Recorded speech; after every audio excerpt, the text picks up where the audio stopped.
Não tente esvaziar a mente. Isso é uma batalha que você não precisa travar. Apenas observe. Deixe os pensamentos passarem como nuvens.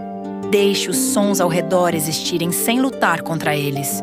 E no espaço entre um pensamento e outro, ali. Sinta ali. Esse espaço é o seu campo em estado puro, sem história, sem passado, sem preocupação com o amanhã.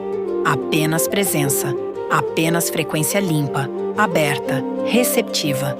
É nesse silêncio que as respostas chegam, não as respostas barulhentas que a mente fabrica. As respostas que sobem do fundo, devagar, certas. O tipo de resposta que você sente no corpo antes de entender com a cabeça.